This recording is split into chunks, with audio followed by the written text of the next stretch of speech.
Voilà, donc on accueille maintenant Cyril Simon d'EDF et Hélène Binet de GeoVariance qui vont nous présenter une application de la géostatistique. Donc c'est bien, ça vient à la suite de l'exposé de Jean, donc ça sera intéressant aussi. Application de la géostatistique dans l'analyse du risque de liquéfaction. Et donc pour les présenter, donc Hélène Binet est géostatisticienne de formation géophysique, spécialisée dans l'analyse de données spatiales. En tant que géostatisticienne et consultante en ingénierie, Hélène applique son expérience pour effectuer des analyses de données exploratoires, des optimisations d'échantillonnage, des estimations et des simulations géostatistiques pour construire une cartographie, quantifier les incertitudes et délimiter les surfaces et les volumes. Cyril Simon est expert en géotechnique et dynamique des sols à EDF. Il a travaillé pendant 15 ans sur divers projets de construction neuve ou maintenance des ouvrages du parc de production d'électricité en France et à l'étranger. Il a passé 2 ans notamment sur le chantier de la centrale nucléaire d'Hinkley Point au Royaume-Uni. Il est maintenant en appui des équipes géologie et géotechnique opérationnelles au département TEGG. Oui, donc quelques mots d'introduction avant de laisser la main à nos collègues de GeoVariance pour expliquer le travail qui a été fait.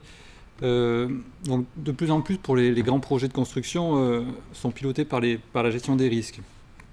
Les risques sont, comme on en a beaucoup parlé dans la journée, liés aux incertitudes qu'on peut avoir, notamment pour ce qui est risque géologique, toutes les incertitudes sur les paramètres de sol, qui soient liées au manque de reconnaissance, qui soient liées à la variabilité naturelle des terrains. Donc pour que nous, en tant que géotechniciens, on puisse parler au projet et discuter en fait risque au projet, on a 2 enjeux. D'une part, c'est essayer de diminuer les incertitudes dans la mesure du possible, c'est-à-dire tant que ça reste économiquement faisable. Et le deuxième enjeu, c'est quantifier les incertitudes résiduelles. Alors, pour diminuer les incertitudes, ça commence par faire des reconnaissances. Alors, à EDF, on a la chance d'avoir des sites qui sont relativement bien reconnus. Donc, on peut voir sur la photo de droite là, un exemple de site. Et encore, il n'y a pas tous les sondages représentés. Donc, on a de la chance parce que justement, on peut faire de la géostat quand on n'a pas beaucoup de données, ce qui est plus difficile quand on a beaucoup moins de données.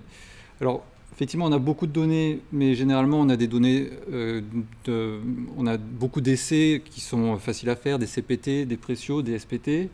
On a beaucoup moins de données sur des paramètres de cisaillement comme des essais triaxiaux ou bien des mesures de vitesse des ondes sismiques. Et donc, une des choses qu'on se demandait, c'était est-ce qu'on peut valoriser cette densité d'essais importants pour essayer de réduire les incertitudes sur des essais qui sont plus rarement mesurés. Donc ça, c'était le premier point. Et le deuxième point, c'est alors finalement, dans notre pratique, on fait des modèles géologiques, géotechniques, et on fait d'abord un modèle géologique, et puis après, pour chaque formation géologique qu'on considère relativement homogène, on considère que tous les essais qui ont été faits dans cette formation-là sont utilisables, enfin, font partie d'un même ensemble de données. Et donc après, on fait des statistiques classiques sur ces essais-là. Mais finalement, on perd une information qui est une potentielle répartition spatiale, en tout cas un schéma de répartition spatiale d'un paramètre de sol dans cette formation. Alors, clairement, les modèles, c'est fait pour simplifier la réalité, pour pouvoir faire les calculs, mais l'idée là, c'est d'exploiter au maximum d'abord le jeu de reconnaissance avant de faire ces simplifications. Et donc là encore, on se disait probablement que la géostatistique pouvait nous apporter des choses. Sur le deuxième enjeu, la quantification des incertitudes résiduelles, alors là c'est vraiment pour parler avec les projets. Qui n'a pas entendu se dire en tant que géotechnicien, bon, tes reconnaissances c'est bien beau, mais si elles pouvaient coûter un peu moins cher et si tu pouvais faire 2-3 trous de moins, ça serait pas mal. Ou bien la campagne de reconnaissance est faite et puis le plan masse bouge et hop, on a les bâtiments qui sont juste là où il n'y a pas les sondages.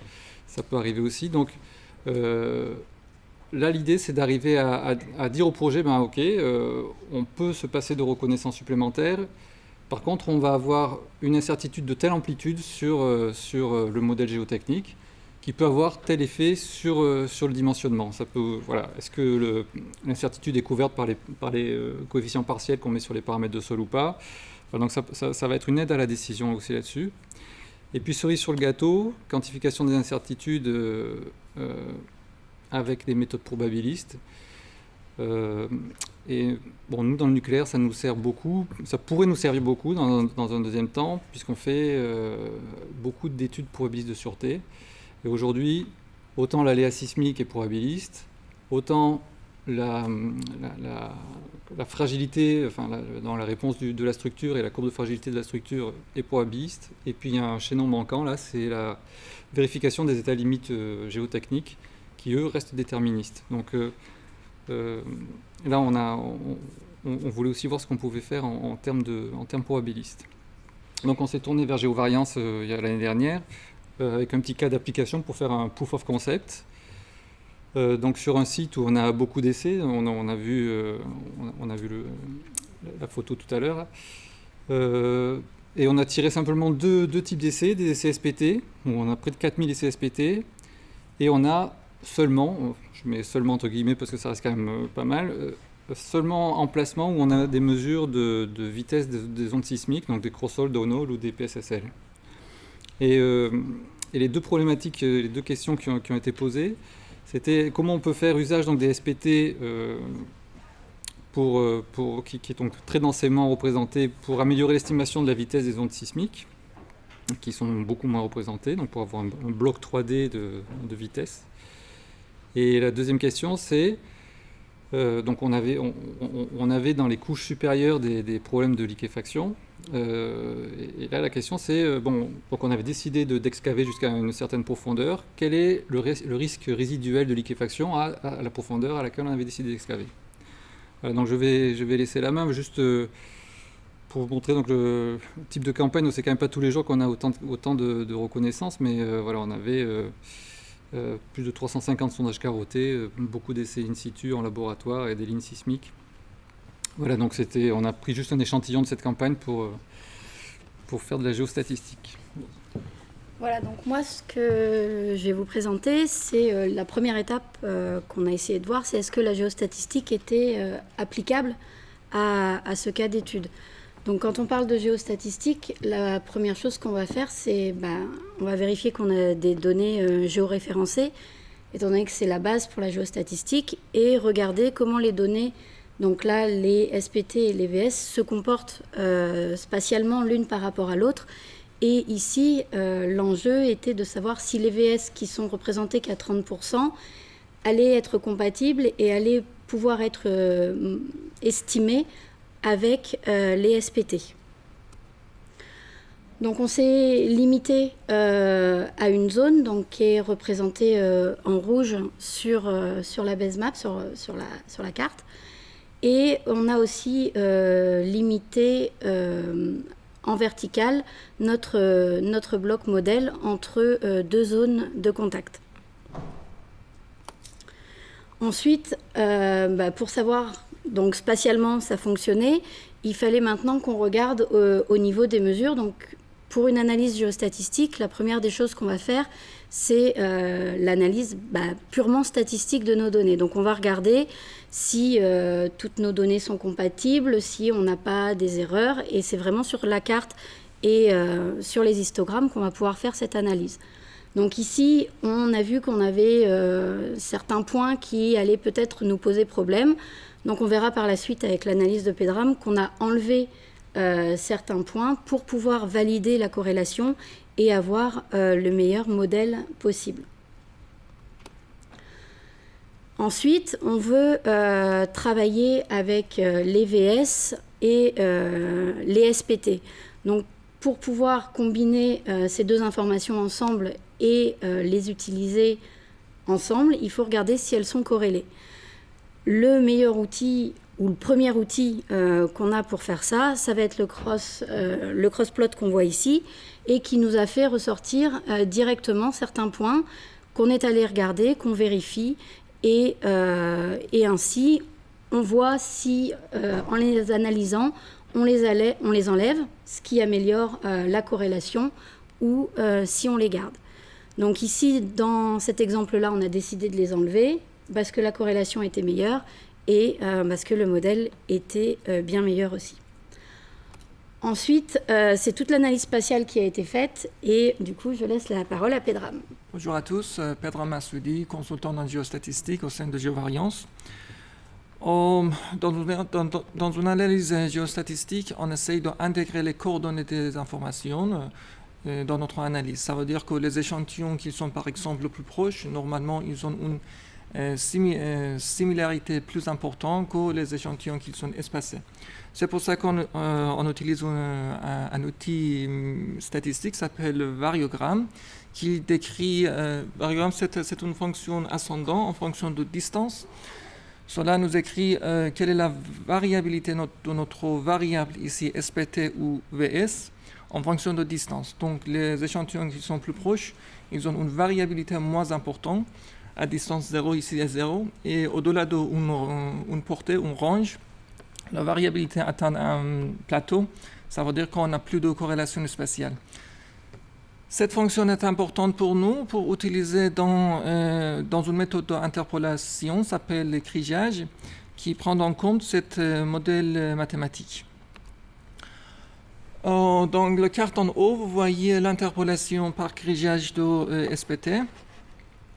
Dans cette interpolation par crigeage, vous voyez bien que la cartographie est faite à une élévation de moins 10 mètres.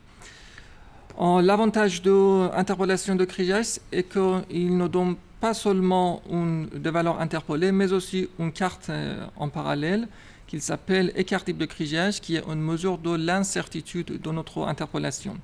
Cette incertitude augmente où on n'a pas de données et diminue aux places où on a des échantillons. Pour interpoler SPT, on a utilisé que des valeurs de SPT et dans le logiciel Isatis Neo qu'on a utilisé pour faire cette analyse géostatistique, on a plusieurs moyens de présentation. Par exemple, ici, en utilisant les contours, on a entouré les endroits où SPT tombe, devient plus bas que 15, ce qui montre un potentiel risque de liquéfaction.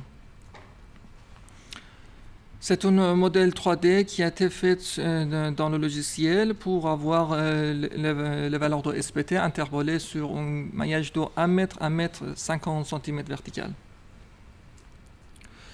Pour l'OVS, d'abord, on a appliqué la même méthode, ça veut dire méthode d'interpolation par crigeage, qui prend en compte seulement la structure spatiale d'OVS, aussi les valeurs d'OVS, les échantillons d'OVS. Vu que les données d'OVS sont très localisées au centre, ne sont pas nombreux, on n'a pas une couverture spatiale importante. À cause de ça, on a une forte incertitude dans les endroits où il manque des échantillons. Pourtant, l'interpolation de co-crigeage nous permet d'intégrer les données auxiliaires, ici SPT, qui sont corrélées avec VS, afin de reproduire les variabilités qui étaient ignorées par les données VS toutes seules. Cela nous permet de régénérer non seulement les variabilités, mais aussi d'assurer que l'incertitude de notre interpolation peut diminuer. Voici une comparaison entre les modèles crigeage et multivarié co-crigeage.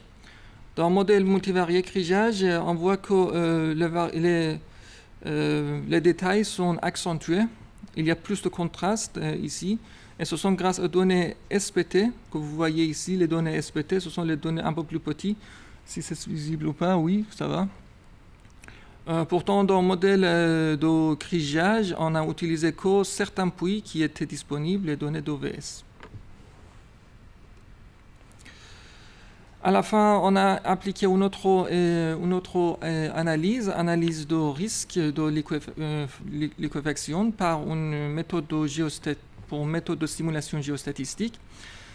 Ces méthodes de simulation, c'est un petit peu comme méthode de simulation Monte Carlo, sauf qu'ici également les coordonnées sont intégrées dans les études. Vous pouvez considérer que pour notre best estimate, c'est la carte de crigeage que je vous ai montré, mais on va ajouter l'incertitude qu'on a déjà calculée en amont dans cette simulation pour recréer ou générer plusieurs réalisations à chaque point. Comme ça, on va pouvoir appliquer des méthodes probabilistique, calculer la probabilité qu'on souhaite en fonction des seuils souhaités. Pour appliquer une analyse de risque ou simulation statistique, géostatistique, tout d'abord, comme toujours, on commence par une analyse variographique dans la direction horizontale et dans la direction verticale. Vu qu'on est dans les couches sédimentaires, variabilité verticale est plus importante que variabilité horizontale parce que les strata sont plus étendus latéralement. Cela nous permet de générer plusieurs, ici on a généré centaines de réalisations. Donc à chaque point donné, on a 100 données pour SPT. Les valeurs de SPT étant inférieures à 15, ça veut dire qu'il y a un potentiel de liquéfaction, ce sont rouges. Et la probabilité de dépassement de ce seuil est calculée à chaque point. Donc les points rouges, ce sont les points un peu plus sensibles, et les points bleus, ce sont les points plus certains. On peut avoir plusieurs représentations, comme je vous ai parlé. Par exemple, Swissplot nous permet de faire scanner les différentes élévations et donner une distribution de cette probabilité à chaque élévation. Cela montre que pour certaines élévations, moins 40, moins 30, moins 20, la distribution de cette probabilité, c'est dans la zone qui nous indique un risque de liquéfaction très faible ou faible. Autour de 10, c'est une zone de transition. Au-delà de moins 10, ça veut dire à peu près moins 5, moins 8, moins 5, 0, etc. Il va y avoir plus de risque de liquéfaction. À cette coupure, ça veut dire risque de 30% ou confiance de 70%. Si on fait un histogramme de probabilité, on voit que la minimum valeur, c'est à l'élévation de moins 18. Et la plupart des valeurs, ce sont dans les élévations supérieures à moins 10.